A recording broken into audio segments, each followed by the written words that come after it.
সকলো সন্মানীয় অতিথি ছাৰ বাইদেউসকল আৰু মোৰ মৰমৰ দাদা বাহঁতৰ লগতে মোৰ সকলো বন্ধু বান্ধৱীলৈ উষ্ণ আদৰণি।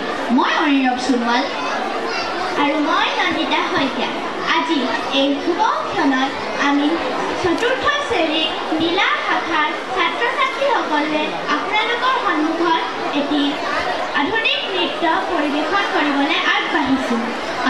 আপোনালোক সকলোৰ সঁহাৰি কামনা কৰিলোঁ। আহক আমি সকলোৱে একেলগে নৃত্যটো উপভোগ কৰোঁ।